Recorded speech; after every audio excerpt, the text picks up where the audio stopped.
ការអភិវឌ្ឍសមត្ថភាពនិងបណ្ដុះបណ្ដាលបុគ្គលិករបស់លោកអ្នកជាមួយវិធាន Episode ទី3 Create Build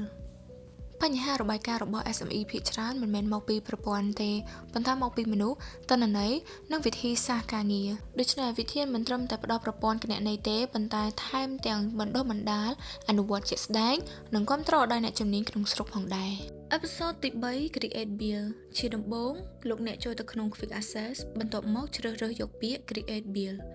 បន្ទាប់មកទៀតសូមជ្រើសរើសយកប្រភេទនៃ build ថាជា item build ឬជា general build ប៉ុន្តែមុននឹងលោកអ្នក create item build បានយើងត្រូវបង្កើត code receipt ជាមុនសិនដែលយើងទទួលអីវ៉ាន់ឬទំនិញពីអ្នកផ្គត់ផ្គង់បន្ទាប់មកទៀតចាំបំពេញព័ត៌មាននិងប្រតិបត្តិការទិញនោះបំពេញរួចរាល់ហើយលោកអ្នកសូមធ្វើការប៉ុស្តិ៍នោះលោកអ្នកនឹងទទួលបាន automate accounting entry ដោយលោកអ្នកគ្រាន់តែបំពេញប្រតិបត្តិការទិញពីអ្នកផ្គត់ផ្គង់នៅក្នុង systemដូចនេះទោះបីជាលោកអ្នកមិនចេះ debit credit លោកអ្នកក៏អាចប្រើ system វិធីនេះបានផងដែរដែលជាលទ្ធផលទី2នោះអ្នកនឹងទទួលបាន automate bill report ដែលជារបាយការណ៍នៃការទិញជាចុងក្រោយលទ្ធផលដែលបុគ្គលិករបស់ SME នឹងទទួលបាននោះគឺការប្រើប្រាស់មុខងារក្នុងប្រព័ន្ធបានត្រឹមត្រូវនិងមានអ្នកជួយផ្ដល់ប្រឹក្សាយោបល់នៅពេលដែលត្រូវការជំនួយ